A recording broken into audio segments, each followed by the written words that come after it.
말씀은 빌립보서 1장 19절에서 30절까지 말씀인데요. 저와 여러분이 한 절씩 교독하도록 하겠습니다. 빌립보서 1장 19절로 30절까지 말씀입니다. 나는 여러분의 간구와 예수 그리스도의 영의 도우심으로 내가 풀려나리라는 것을 알고 있습니다. 내가 간절히 기대하고 소망하는 것은 내가 어떤 일에도 부끄러워하지 않고 항상 그랬듯이 지금도 담대하게 원하는 것은 살든지 죽든지 내 몸을 통해서 그리스도가 위대하게 되시는 것입니다. 이는 내게 사는 것이 그리스도니 죽는 것도 유익하기 때문입니다. 그러나 육신사에는 이것이 내게 열매 맺을 일이라면 내가 무엇을 택해야 할지 모르겠습니다. 나는 둘 사이에 끼어 있습니다. 나로서는 몸을 떠나 그리스도와 함께 사는 삶이 훨씬 더 좋습니다. 그러나 여러분의 믿음의 진보와 기쁨을 위해 내가 여러분 모두와 함께 머물고 함께 할 것을 확신합니다. 이는 내가 여러분에게 다시 갈 때 나로 인해 그리스도 예수 안에서 여러분의 자랑거리가 많아지게 하려는 것입니다. 여러분은 그리스도의 복음에 합당한 생활을 하십시오. 이것은 내가 가서 여러분을 보든지 떠나 있든지 여러분이 한 성령 안에 굳건히 서서 한 마음으로 복음 안에서의 믿음 생활을 위해 함께 달려나간다는 소식을 듣기 위함이며 또한 대적자들의 그 어떤 엄포에도 놀라지 않는다는 소식을 듣기 위함입니다.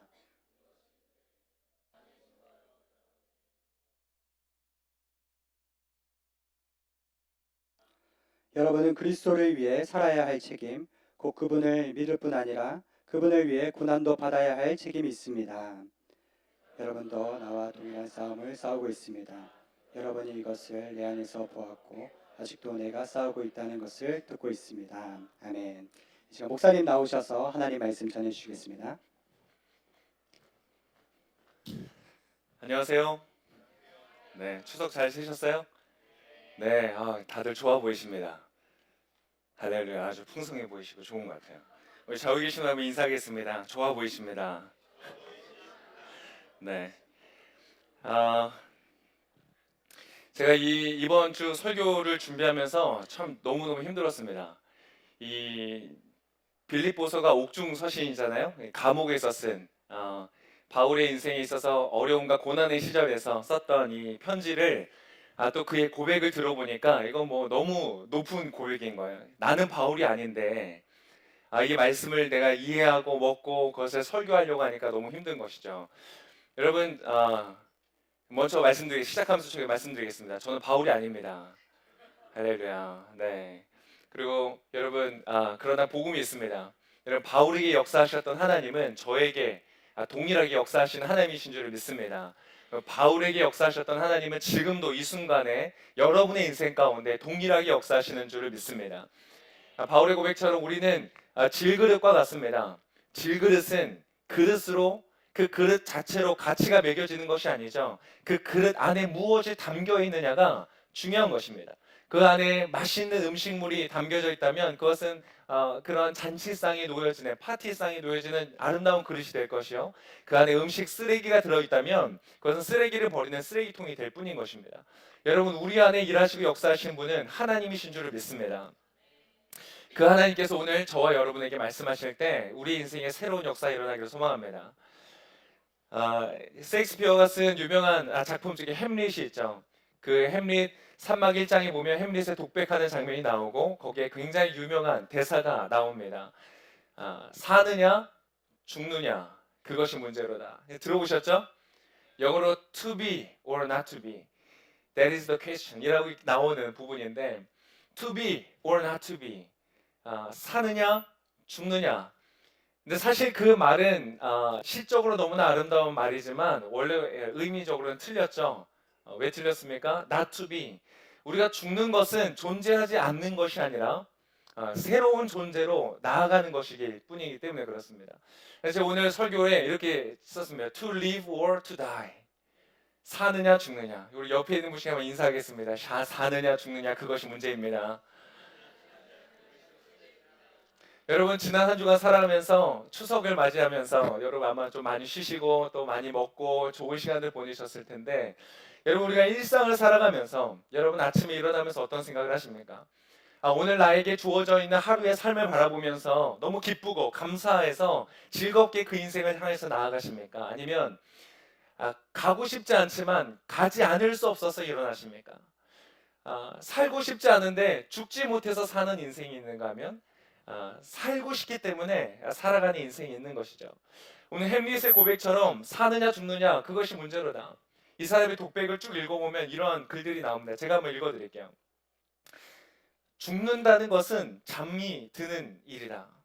잠들면서 시름을 잊을 수 있다면, 잠들면서 수만 가지 인간의 숙면적인 고통을 잊을 수 있다면 죽겠다는 거죠. 그것이야말로 우리들이 진심으로 바라는 극치로다. 여러분, 하나님을 모르는 사람, 인간을 최우선에 두는 사람들은 결국 만나는 것은 절망의 벽일 것입니다. 잠이 들면 아마 꿈을 꾸겠지. 그것이 괴롭다.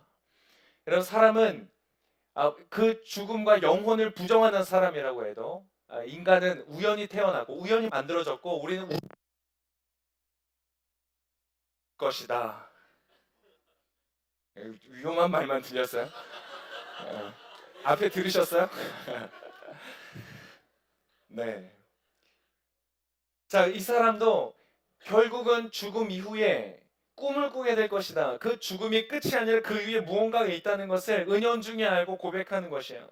이 세상 온갖 번민으로부터 벗어나 잠 속에서 어떤 꿈을 꿀 것인가를 생각하면 망설여진다. 즉 나의 죽음 이후의 삶을 생각하면 내가 죽는 것이 망설여지는 것이에요. 이 같은 망설임이 있기에 비참한 인생을 지루하게 살아가는 것인가. 이 햄릿의 독백처럼 우리가 살아가는 현대인들이 얼마나 많은지 모르겠습니다. 죽지 못해서 죽음 이후의 삶이 어떠할 건지를 내가 장담할 수 없기 때문에 마지못해 오늘을 살아가는 것이죠. 내가 오늘을 살아가고 싶지 않지만, 출근하고 싶지 않지만, 일하고 싶지 않지만, 참고로 저는 오늘 출근했습니다. 할렐루야. 출근하고 싶지 않지만, 그러나 출근을 해야만 하기 때문에 내가 억지로 살아가는 인생, 그것이 꼭 죽음이라는 극단적인 어떤 끝이 아니더라도 그 과정을 내가 생각할 때 내가 원하지 않는 그냥 그 삶을 걸어가는 삶이 많다는 것이죠. 저도 지난 한 주간을 생각해 보면서 제 안에 어떠한 것이 나의 삶의 원동력이 되었는가, 삶을 향한 의욕과 어떤 기쁨과 기대함과 소망이었는가, 그렇지 않을 때가 참 많았다는 것을 발견합니다. 내 안에 있는 것이 무엇이 원동력인가? 어떤 실패와의 싸움이 아니었는가? 실패하지 않기 위해서, 죽지 않기 위해서, 이대로 끝내지 않기 위해서 망설이는 것은 아닌가? 제 목소리 잘 들리시나요? 제가 계속 올리면 그 핸드마이크 써도 됩니다. 네, 여러분한테 말씀하는 건 아니고요. 저 뒤에 계신 분들에게 말씀. 자꾸 까먹어요. 제가 어디까지 했는지. 네. 제 안에 있는 그런 것들을 발견해. 근데 제가 가만히 보니까 내가 싸운 것은, 내가 일주일 동안 열심히 살아가면서 싸웠던 것은 실패와의 싸움이 아니었던 거야. 나의 싸움은 무엇이었냐면 실패에 대한 두려움과의 싸움이었어요. 내 안에는 계속적인 실패의 두려움이 있는 거야. 좋은 목회자가 되는 것에 실패할까봐 갖는 두려움. 좋은 아빠가 되는 것에 실패할까봐 갖는 두려움. 혹시 아이들이 나중에 나는 목사님 아들이어서 난 인생이 그랬어요. 그렇게 말할까봐 우리 아들만큼은 내가 정말 잘해줘야 되겠다. PK로서, 목회자의 자녀로서 행복한 인생을 살도록 해줘야 되겠다. 그런 어떤 마음들. 또 남편으로서 실패하지 않으려는 어떤 그런 마음들. 내 안에 있는 두려움들이 나의 삶의 원동력이 될 때가 참 많다는 것을 발견했어요. 여러분 혹시 어떠세요? 어떤 것이 여러분의 삶의 원동력이 됩니까? 어떤 의욕, 열정, 기쁨, 기대, 소망입니까? 아니면 어떤 실패에 대한 두려움입니까? 여러분, 그런데 예수님께서 우리에게 지금 제시해 주는 삶, 예수님께서 우리에게 영원한 생명을 주시겠다. 영원한 생명, eternal life. 제가 제일 좋아하는 조회라는 단어. 그 생명, 우리가 생기가 충만한 상태, 열정이 충만한 상태, 어떤 기대와 소망이 충만한 상태, 그러한 상태를 가진, 모니터 좀 줄여주세요. 그러한 상태를 가진 어떤 영적 생명을 가진 어떤 인생일 것인가. 오늘 하나님께서 여러분에게 제시하는 인생은 바로 그러한 인생입니다. 오늘 사도 바울이 우리에게 보여주는 그것도 마찬가지예요. 바울이 말하는 오늘 첫 19절의 말씀을 한번 같이 읽어보겠습니다. 19절의 말씀 같이 읽겠습니다. 시작.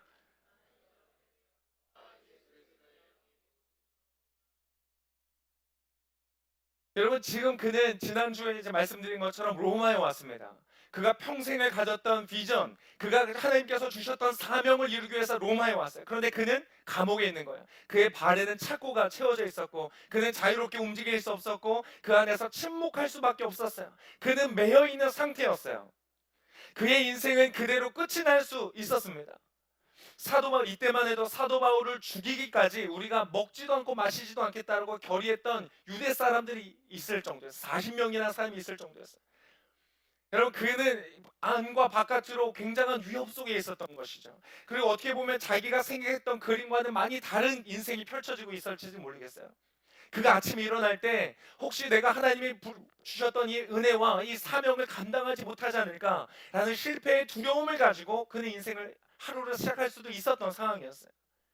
근데 여러분 아세요?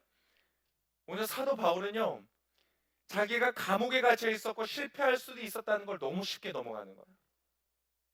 그는 뭐라고 말해요? 19절에 내가 풀려나리라는 것을 알고 있습니다. 여러분, 여러분의 인생은 지금 이 자리에서 끝나지 않을 것을 믿으시기를 축복합니다. 한번 옆에 있는 분에게 한번 말해보겠습니다. 여기서 끝나지 않을 것입니다. 그는 그 다음에 풀려날 것이라고 너무 알고 있는 거예요. 나의 인생은 여기에서 끝나지 않을 것이고 나는 나아갈 것이다. 여러분 그리스도인들이시죠? 그리스도를 인하여 살아가고 그리스도를 위하여 살아가는 여러분들에게는 복음이 있습니다. 여러분이 어떠한 상황과 환경에 있을지라도 여러분의 인생은 실패로 끝나지 않을 것입니다. 할렐루야. 어떠한 상황 속에 있다고 할지라도 여러분의 인생은 결코 실패로 끝나지 않을 것이에요. 왜? 여러분 안에는 하나님의 생명, 그리스도의 생명이 있기 때문에 그렇습니다. 나의 생명으로 살아가는 것이 아니요 그리스도의 생명이 여러분 안에 있음을 믿으시기를 축복합니다. 근데 여기에 두 가지가 필요하대요. 두 가지가 필요하대요. 나는 여러분의 간구와 예수 그리스도의 영의 도우심으로 내가 풀려나리라는 것을 알고 있습니다. 여러분 어떻게 그의 인생이 여기서 끝나지 않을 것을 알고 있었는가? 두 가지가 있었다는 거예요. 여러분의 간구가 있었고 예수 그리스도의 영, 성령의 도우심이 내 안에 있었기 때문이다. 여러분이 두 가지가 여러분에게 있으시길 축복합니다. 지금 우리가 땡땡 기도 하고 있습니다. 여러분 기도하고 계시나요? 네. 여러분 10시에 10분간 서로를 위해서 기도하는 거예요. 공동체를 위해서, 나를 위해서, 남을 위해서. 여러분 나를 위한 기도를 잘 들어주세요. 남을 위한 기도를 잘 들어주세요. 하나님이 남을 위한 기도를 잘 들어주세요. 할렐루야. 그래서 여러분 자신을 위하여서 10분을 기도하는 것보다 서로를 위해서 10분을 기도하는 게 굉장히 효과적입니다. 옆에 있는 분 얼굴을 보시면서 말씀해 주세요. 내가 널 위해 기도할게요. 그리고 한 번 더 얘기하겠습니다. 잊지 마세요. 나를 위해 기도해 주세요. 공동체란 얼마나 좋은 것인지 모르겠어요. 기브 앤 테이크, 주고받으면서 여러분 서로를 위해서 기도하시길 축복합니다. 한 번 더 옆에 있는 분에게 인사하겠습니다. 내가 당신을 위해 기도하겠습니다. 여러분 정말이에요. 이것은 그냥 하는 말이에요. 농담이 아니에요. 그냥 간절히 바라고 소망하면 이루어지는 식의 말이 아니에요. 우리의 기도를 들으시는 분이 있다는 거예요. 그 기도를 들으시고 너희가 땅에서 매면 하늘에서도 매일 것이요. 할렐루야. 이런 축복이 어디 있어요? 너희가 땅에서 풀면 하늘에서도 풀릴 것이다. 여러분 이 땅에서 매이고 푸는 그 능력을 사용한 여러분 되시길 축복합니다. 그게 뭐예요? 기도라는 거예요. 서로를 위한 기도. 그리고 두 번째 예수 그리스도의 영의 도우심입니다.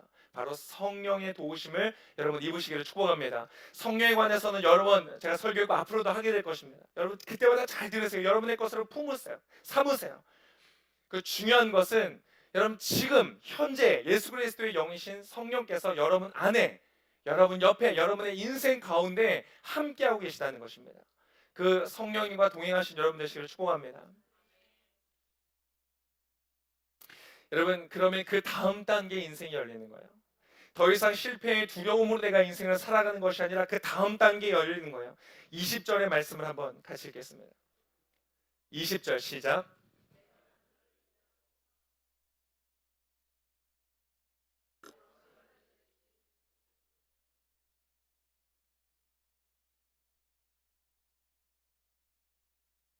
여러분 단순히 실패에 대한 두려움의 문제가 아니라 이미 바울은 살든지 죽든지, 여러분 이미 죽음의 문제에 관해서는 이미 바울에게는 끝이 난 거예요. To be or not to be, to live or to die. 그는 이미 죽음에 대해서 초월한 존재가 되었던 거예요.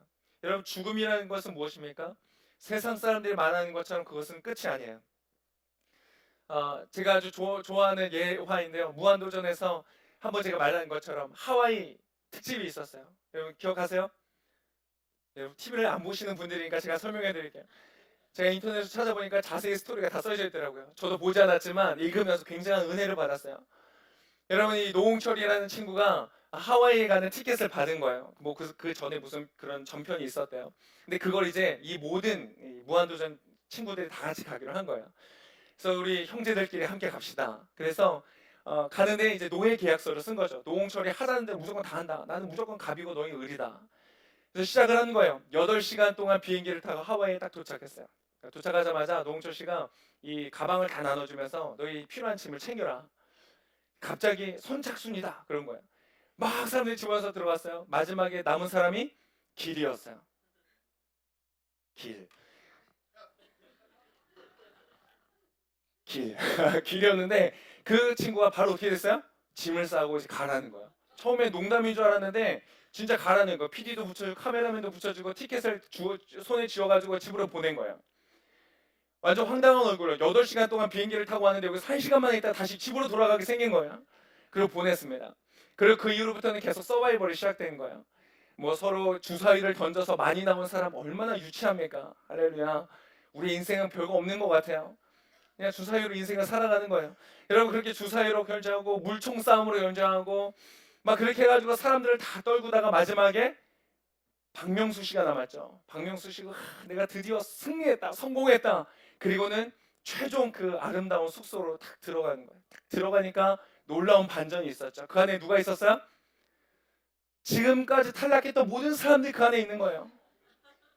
자기들은 거기까지 오기 위해서 주사위를 던지고 물총으로 서로 죽이겠다고 싸우고 막 배멀미를 하면서 막 피곤하고 힘들게 쩌들게 그렇게 여기까지 왔는데 이미 처음에 도착하자마자 집으로 돌아가라고 했던 길은 할렐루야, 길은 역시 좋은 것 같아요. 길은 먼저 가서 그곳에서 누리고 있는 거예요. 즐기고 있는 거예요. 여러분, 마치 우리 인생이 그럴 것 같다는 것이에요. 성경에 보면 놀라운 말이 있습니다.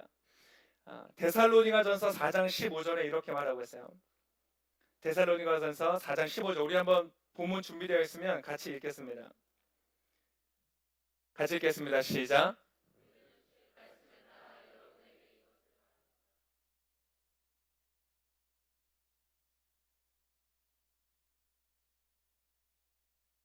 살아있는 사람은 살아있는 사람이고 자는 사람들은 죽은 사람을 말해요. 그런데 사도 바울이 뭐라고 그래요? 우리는 결단코 먼저 잔 사람보다 앞서지 못할 것입니다. 그 당시에 핍박을 받아서 죽음을 당했던 그리스도인들, 믿음을 지키다가 생명을 잃었던 사람들, 먼저 이 세상을 떠나서 더 이상 존재하지 않는다고 생각했던 사람들, 얼마나 안타까웠겠어요? 얼마나 눈물을 흘렸겠어요? 저들의 인생을 보면서 얼마나 안타깝게 사람들이 여겼어요. 그런데 안타까워할 일이 아니라는 거예요. 너희들은 그들보다 결코 앞서지 못할 것이다. 먼저 집으로 떠나라고 했던 길, 물총 싸움에서 져서 돌아가는 유재석도 정말 안타깝다라고 말했지만 사실 그들은 방송이 끝나면 끝난 건 줄 알았죠. 방송이 끝나면 집에 돌아가는 것인 줄 알았어요. 그러나 거기에서 끝이 아니었다는 것이에요. 여러분, 하나님께서 우리에게 말씀하시는 천국 끝도 바로 그와 같은 것이에요. 너희가 이곳에서 끝난 것이 아니다. 여러분, 유명한 우리 이야기가 있습니다. 전능자의 그늘이라는 책을 써서 그 책을 쓴 건 아니지만 그 책의 주인공이 되어서 나왔던 짐 엘리엇이라는 사람을 아실 거예요. 여러분, 이 사람은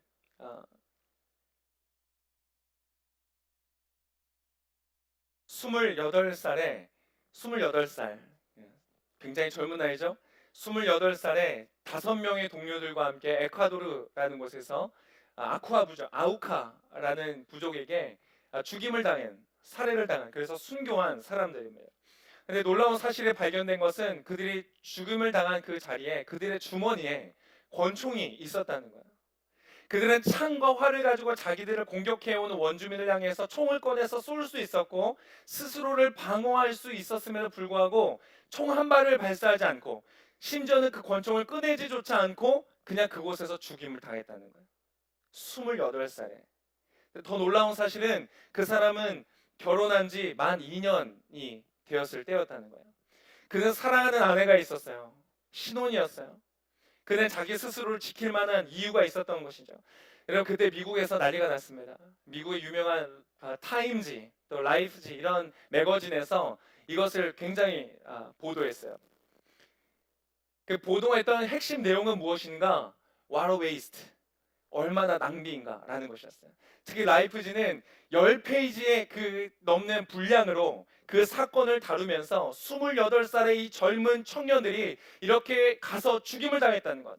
또 그 아우카족이라는 곳은 그들을 찾아왔던 사람들을 죽이는 것으로 굉장히 유명한 부족이었던 거예요. 그거를 알면서도 그곳에 굳이 생명을 걸고 들어가 죽임을 당한 이 사람들을 얼마나 낭비하는 것이냐, 그것이었어요. 그들의 젊은 날에 죽어가는 그 모습들을 바라보면서 수많은 사람들이 안타까워했죠. 그리고 가장 어떻게 보면 그 슬픔의 가장 큰 중심 가운데 있었던, 가장 큰 슬픔을 가지고 있었던 사람 누구였을까요? 그와 결혼했던 아내였겠죠. 이 잡지사에서 기자가 와서 만났습니다. 미망인을 만나서 인터뷰를 하면서 그런 얘기했어요. 얼마나 낭비입니까? 그때 이 엘리자베스라고 불려지는 이 아내가 이렇게 얘기를 했습니다. 낭비라니요. 그것은 절대 낭비가 아닙니다. 나의 남편은 어렸을 때부터 이 순간을 위해 준비했던 사람입니다. 내 남편은 이제야 그 꿈을 이룬 것뿐입니다. 이후로 다시는 내 남편의 죽음을 낭비라고 말하지 마십시오. 여러분, 그 이후로 그곳에는 교회가 세워졌고 그 살해에 가담했던 원주민 3명이, 그 중에 3명의 사람이 목사가 되었고 사역자가 되었습니다. 그리고 엘리엇이 죽은 이후 40년 후에는 그가 다녔던 휘튼 대학에 거대한 부흥이 일어났습니다. 많은 청년들이 그리스도께 자신을 헌신하고 그들 가운데 쌓였던 모든 음란물과 세상의 물건들과 세상의 악한 것들을 다 쏟아내고 회개하는 부흥의 역사가 있었습니다. 여러분, 이 사람이 죽기 전 10년 전에 19살 때에 그가 썼던 일기장이 공개가 되면서 많은 사람들의 주목을 받았습니다. 주님, 성공하게 하소서. 높은 자리에 오른다는 것이 아니라 제 삶이 하나님을 아는 가치를 드러내는 전시품이 되게 하소서. 그리고 일기장의 한 구석엔 이렇게 써 있었습니다. 여러분, 한 번쯤은 들어보셨을 거예요.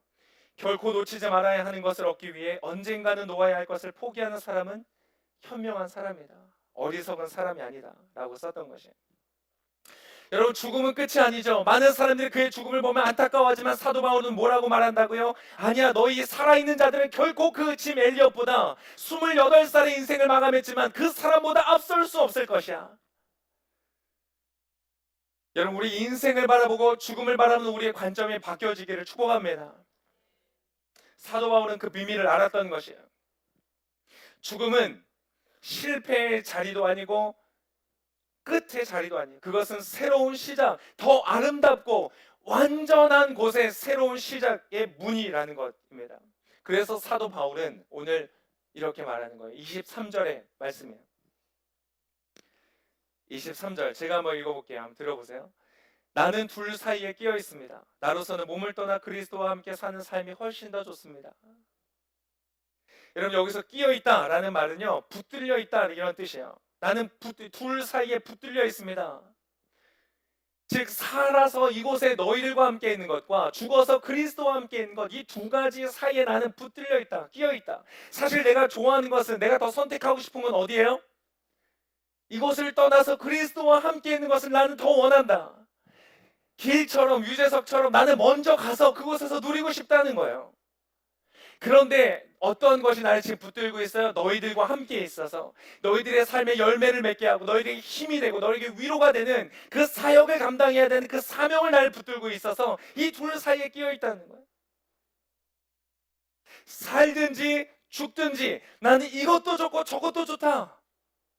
난 너희들과 함께 있는 것도 좋고, 난 너희들 보는 게 너무 좋고, 함께 있는 것이 좋고, 너희들에게 사역하는 것이 너무나 좋고, 또 그리스도와 함께 있는 것도 또 좋은데 나는 그 중에서 뭐가 더 좋아요? 예수님과 함께 있는 것이 좋다. 우리는 대부분 어떻게 살아갑니까? 제가 제 인생을 살아가는 모습을 볼 때 살든지 죽든지 둘 다 싫은 거예요. 별로 이렇게 막 살고 싶지도 않고, 그럴 때 죽자니 죽는 것도 좀 그렇고, 그 죽지 못해서 살아가는 거예요. 그러나 오늘 사도 바울의 모습은 뭐예요? 사는 것도 너무나 좋고 죽는 것도 너무나 좋고, 근데 나는 그것보다 죽는 게 더 좋은 거예요. 그는 이것도 좋고 저것도 좋은 인생을 살아가는 거예요. 어제 제가 늦은 시간에 집에 들어갔습니다. 설교를 준비하고 여러 가지 사역들을 하고 이제 마치고 집에 들어갔어요. 들어갔는데 아이들이 이제 잔다고 다 준비를 하고 아마 불을 다 끄고 있었어요. 문을 열고 딱 들어갔는데 저 문을 열면 바로 앞에 화장실이 보이거든요. 화장실 앞에서 둘째 아들이 5살 된 둘째 아들이 이제 마지막 잠이 들기 전 용변을 보시고 딱 바지를 치켜 세우시면서 나오는 모습을 본 거예요. 저를 딱 보더니 아빠 그러더니 저에게 막 달려오는 거예요. 여러분 그 기쁨을 아세요? 그 기쁨을 누리시길 축복합니다.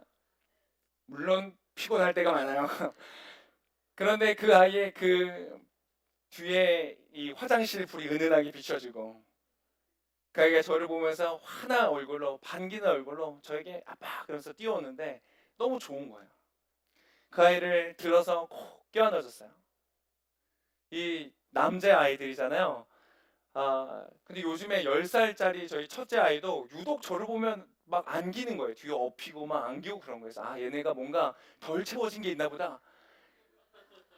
그래서 막 열심히 안아주고 있습니다. 왜 안아주는가? 얘가 15살 돼서도 안기면 힘들 것 같아서 지금 막 다 해소해라 그래. 다 해소해라. 그래서 막 안아주고 들쳐업고 막 둘이 막 끌어안고 그럽니다. 둘째가 그렇게 뛰어오더니 첫째도 또 벌떡 일어나서 또 뛰어나오는 거예요. 아빠 그러고 또 와요. 뭐 또 그래서 둘이 계속 얽고 막 그 시간을 보냈어요. 너무 좋은 거예요. 여러분 제가 일을 끝내고 하루의 일상의 현장의 삶의 모든 노고를 끝내고 땀을 닦고 그 일이 끝나고 제가 집으로 돌아가는 길은 결코 후회스럽고 아쉽고 불만족한 길이 아니에요. 내가 만날 나의 가족이 있는 거예요. 나를 안아주고 나를 기다려주는 가족이 있는 거예요. 그것은 너무나 좋은 길이죠.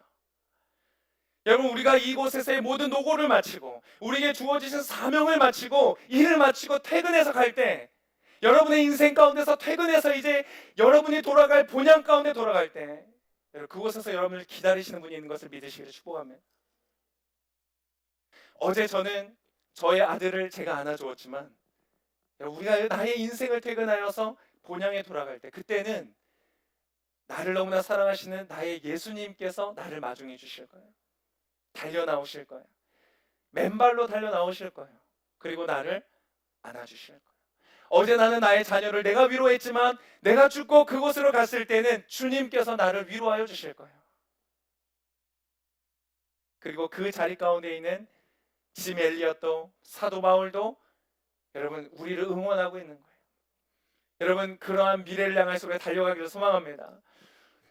오늘 사도 바울은 그렇게 말하는 것이에요. 여러분 예수님께서 우리를 수고했다 아들아라고 안아주는 그날까지 여러분의 인생은 결코 여기에서 멈춰서지 않을 것입니다. 여러분의 인생은 실패하지 않을 것입니다. 그리고 심지어는 죽음도 여러분이 살든지 죽든지 여러분이 어디 곳으로 가든지 여러분의 인생은 이미 가장 좋은 곳으로 예비되었음을 믿으시길 축복합니다. 여러분이 뭘 잘해서가 아니에요. 여러분 예수님의 옆에서 십자가에 달렸던 강도를 기억해 보세요. 예수님, 나는 강도였습니다. 평생에 강도로 살았고 재판을 받았고 나는 십자가에 달려 죽고 있습니다. 그런데 예수님 당신이 천국에 들어가실 때, 낙원에 들어가실 때, 기쁘고 행복하고 영원한 생명이 있는 그곳에 들어가실 때 나를 기억해 주십시오. 근데 예수님 뭐라고 하셨어요? 너 뭘 하고 살았냐? 너 이제까지 뭘 하고 살았냐? 그런 거 묻지 않으셨잖아요. 그냥 오늘 너가 나와 함께 낙원에 있으리라. 여러분 예수님을 믿는다는 것, 그리스도인이 된다는 것은 이만큼의 축복이 있는 것이에요.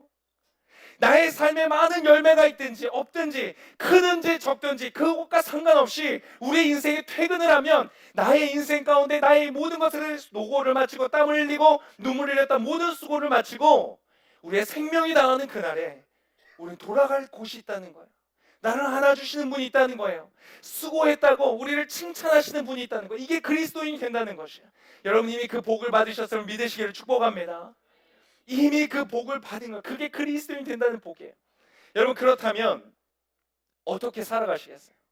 살든지 죽든지 To be or not to be, to live or to die, 뭐 상관없어요. 여러분이 어떤 자리에 가든지 여러분 이미 가장 좋은 것을 이미 약속받으신 거예요. 오늘 어젯밤에 우리 지체 중에 한 가족이 하나님의 부르심을 받고 천국에 갔습니다. 예배를 또 장례 예배를 드리러 갈 거예요. 슬프죠. 더 이상 볼 수 없다는 사실 자체가 슬프죠. 어디로 갔는지 눈으로 보지 못하기 때문에 불안함이 있죠. 우리 인간은 다 그런 연약함들이 있어요. 그러나 여러분 기억하세요. 여러분 장례식을 참여하면서 사람이 죽는 모습을 보면서 여러분 배우세요. 여러분 그것은 결코 끝이 아니라는 거예요. 그것은 새로운 곳으로 가는 하나의 문일 뿐이라는 거예요.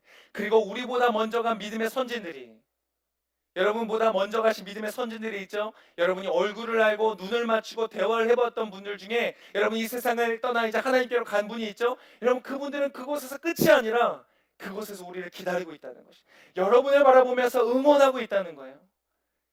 여러분 그것을 믿으시기를 축복합니다. 이것은 가짜도 아니고 농담도 아니고 동화도 아니에요. 하나님이 오늘 말씀하시는 실제, 이것은 기독교의 가장 중요한 부분이에요. 예수께서 죽으셨고 부활하셨다. 부활하심으로 그는 부활의 첫 열매가 되셨다. 그분이 첫 열매이시기 때문에 그 뒤를 따르는 우리 모두가 부활에 참여할 것이다. 그것이 아니라면 여기 우리가 있을 이유도 없고 믿을 이유도 없고 기도할 이유도 없고 아무런 이유도 없는 거야. 그분이 죽으셨고 사셨기 때문에 여러분 우리의 인생, 여러분의 인생 가운데 소망이 있는 것입니다. 그것을 여러분 믿음으로 바라보시기를 축복합니다. 여러분 그렇다면 오늘 여러분 어떻게 살겠습니까? 그래 잘됐다 이제 오늘 그래 오늘 끝장을 내는 거야. 빨리 그분께 가야지. 여러분 그렇지 않아요. 그럴 수 없죠. 여러분 한 번뿐인 인생, 여러분 천사도 우리를 흠모한다고 하잖아요. 우리에게 주어져 있는 자유의지, 우리가 할 수 있는 선택들, 우리가 오늘 24시간이라는 주어진 시간들을 통해서 여러분 무엇을 하기를 원하세요? 여러분 유명한 연극이 있었어요. 어떤 사람이 죽어서 천국에 갔어요. 근데 너무 갑작스럽게 와서 과거가 가고 싶은 거예요. 하나님한테 부탁했어요. 나 가고 싶습니다. 그러면 내가 너에게 하루를 주겠다. 하루를 주겠다. 네가 언제로 가고 싶니? 그때 생각해보니까 예전에 자기의 생일 축하했을 때가 있었어요. 우리 집에서 생일 파티 했을 때 그날로 제가 돌아가고 싶어요. 그 하루를 다시 살게 해주는 거예요. 그걸 연극으로 보여주는 거예요. 왔어요. 하루라는 시간 너무나 소중한, 얼마나 소중한 시간이에요. 그 시간을 정말 잘 살고 싶은 거예요. 엄마랑 더 많은 이야기를 나누고 싶은 거예요. 가족들과 함께 더 의미 있는 추억을 만들고 싶은 거예요. 1분 1분이 너무나 소중한 거예요. 근데 그 연극에서 보여주는 건 뭐예요? 다들 너무 바쁜 거예요. 생일 파티 준비하는 게 너무 바쁜 거예요. 서로 눈을 마주치고 대화하고 얘기하는 시간보다 케이크를 만드느라 바쁘고 놀이를 꾸미는 거나 바쁘고, 뭔가 자기는 이 24시간이 너무나 중요한데, 한순간 한순간이 너무나 중요한데, 여러분 때때로 우리는 너무너무 소중해서 그 소중함을 잊고 살 때가 많아요. 그것이 없어진 다음에야 그것이 나에게 너무나 소중한 축복이었구나 라는 것을 깨닫게 되는 거예요. 여러분 죽음이 보장되어 있기 때문에 죽음 이후에 그것은 끝이 아니라 영원한 암흑도 아니고 꿈을 꾸는 것도 아니고 우리의 참된 신랑이신 예수님께서 맞아주시는 그 세계가 있기 때문에 여러분 오늘 하루의 시간이 더 소중해지는 거예요. 맞습니까? 오늘 하루가 더 의미가 있어지는 거예요. 여러분 오늘 하루를 어떻게 살겠어요? 여러분 나중에 그 나라에 갔을 때 여러분이 육신을 벗고 모든 수고를 마치고 여러분 그 나라에 갔을 때 여러분 지금 여러분의 모습을 보면서 무엇을 후회하시겠어요? 뭐가 아쉽겠어요? 여러분 그렇다면 그것을 먼저 하는 거예요. 오늘 사도 바울은 이렇게 말합니다. 20절과 21절에 이렇게 말하고 있어요. 내가 간절히 기대하고 소망하는 것, 같이 한번 읽어보겠습니다. 시작. 내가 간절히 기대하고 소망하는 것은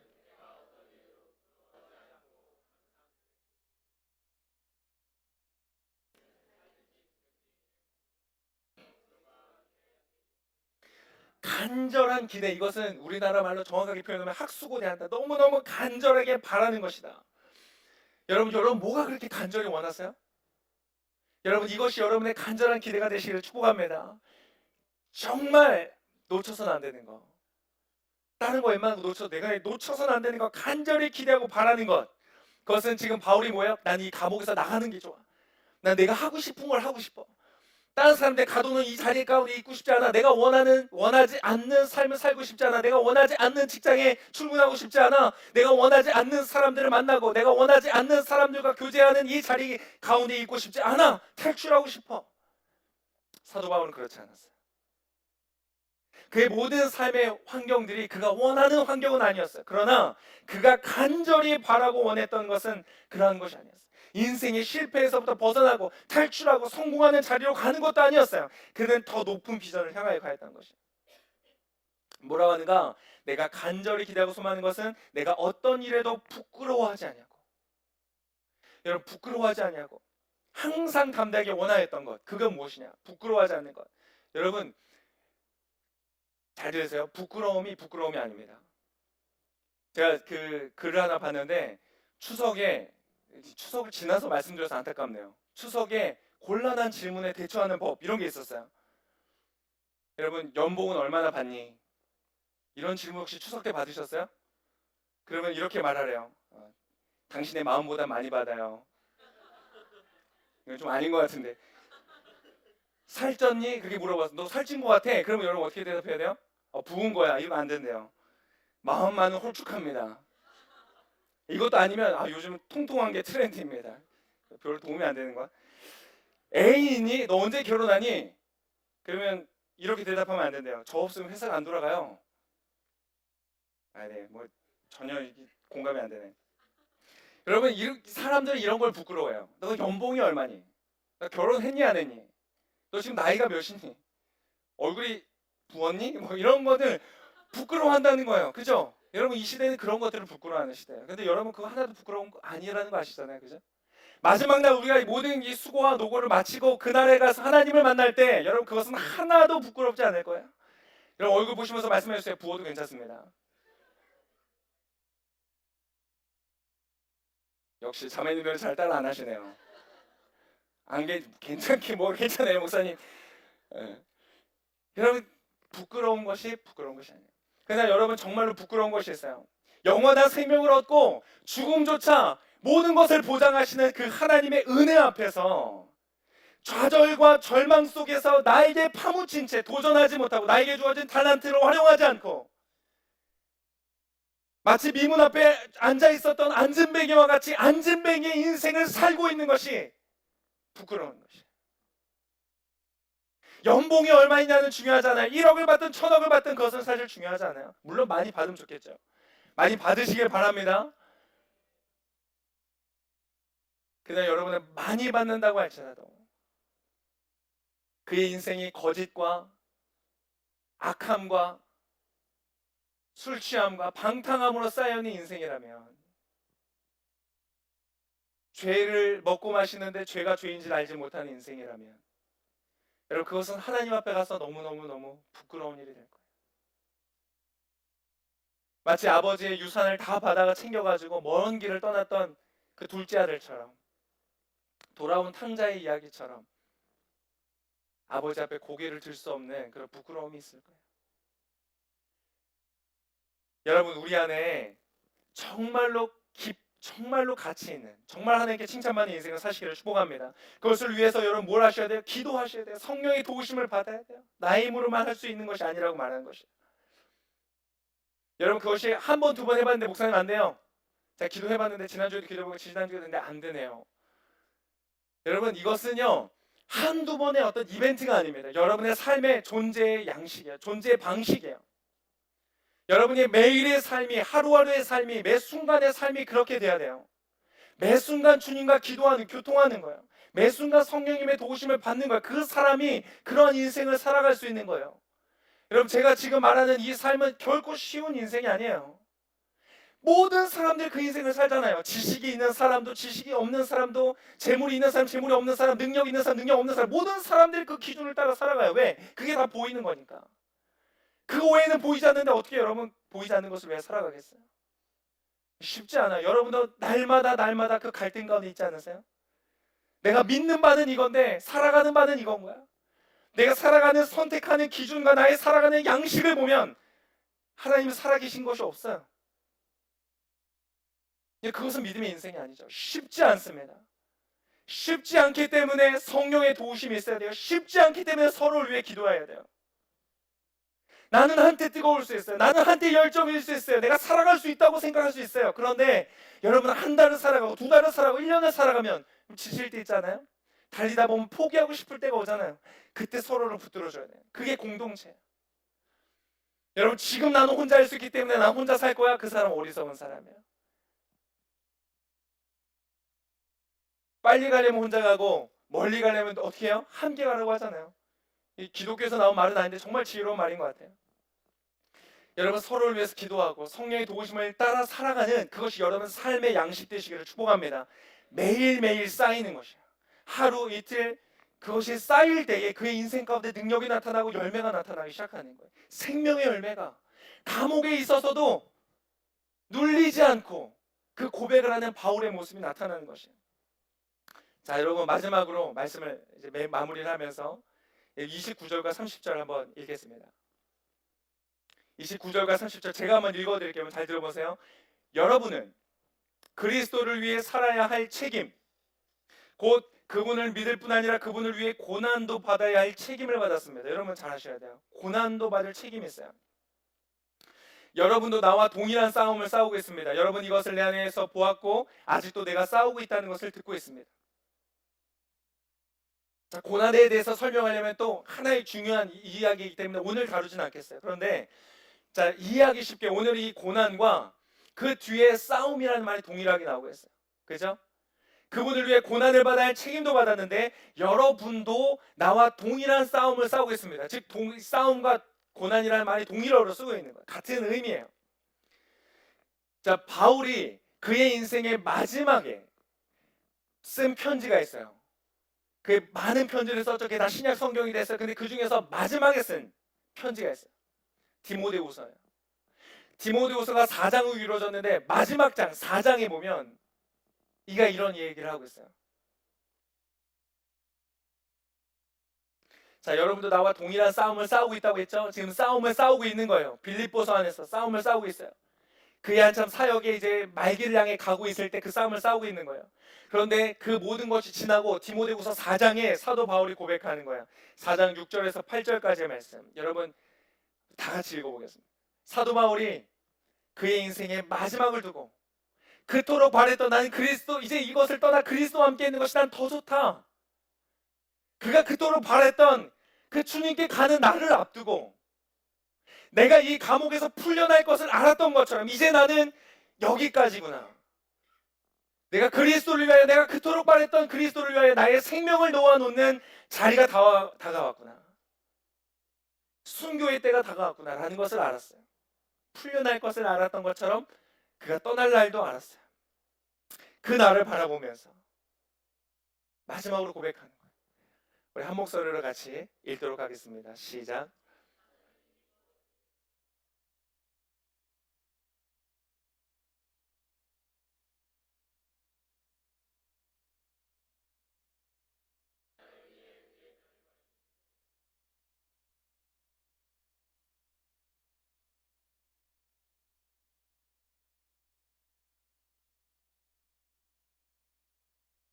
사도 바울은 알았어요. 지금 내가 걸어가고 있는 길이 있어요. 그 인생길에는 길이 있었죠. 그 길을 여기까지 걸어왔어요. 그리고 이제 곧 죽음이라는 것이 그 앞에 놓여져 있다는 것도 알았어요. 근데 이 죽음이라는 것이 나의 인생의 끝이 아니라, 막다른 길이 아니라, not to be, 존재하지 않게 되는 그러한 자리가 아니라 이 자리를 한 발자국만 지나면 나를 맞이하는 분이 있다는 것을 알았다는 거예요.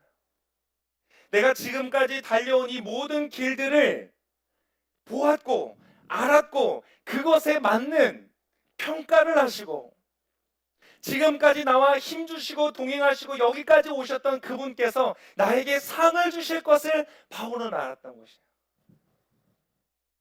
나를 위하여 의의 면류관이 준비되었으니, 죽음의 문턱 앞에서 사도 바울은 말하는 거예요. 내가 선한 싸움을 싸우고 경주를 마치고 믿음을 지켰다.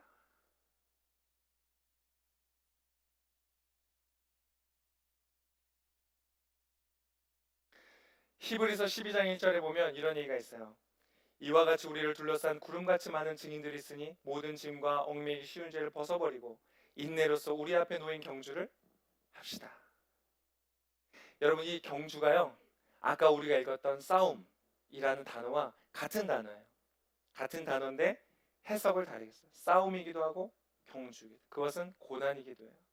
여러분, 제가 이제 마지막으로 말씀드리고자 하는 것은 이거예요. 여러분은 순교하지 않으실 거예요. 할렐루야. 제가 100% 예언할 수 있습니다. 여러분 순교하지 않으실 거예요. 모르겠어요. 혹시 한 명 있을까? 전 아닌 것 같아요. 할렐루야. 여러분 순교는 아무나 하지 않아요. 짐 엘리엇 정도 되면 한 19살 때 영원한 것을 위하여 영원하지 않은 것을 포기하는 것은 지혜로운 일이다. 여러분 그거 혹시 쓰신 분 계세요? 조심하셔야 돼요. 여러분, 준비된 사람, 정말 하나님 그걸 감당할 수 있는 사람, 그 사람에게 주세요. 아무나 순교하지 않아요. 저는 아마 순교 못할 것 같아요. 근데 여러분, 사도 바울이 말한 것처럼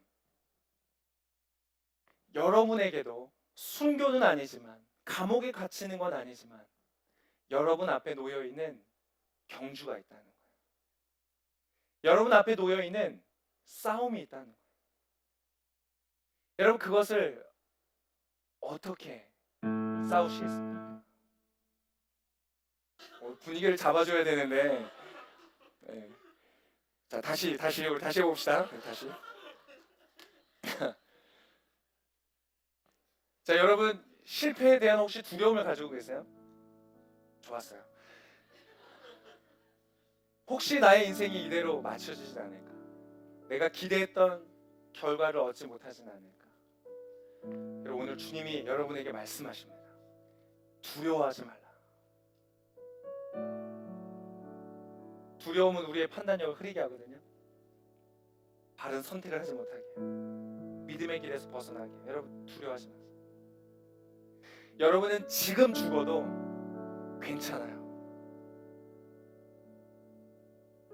전 안 괜찮은데요. 괜찮아요. 괜찮아요. 안 괜찮아도 괜찮아요. 우리가 우리의 육신을 벗으면 알게 될 거예요. 왜 괜찮다고 말씀하시는지.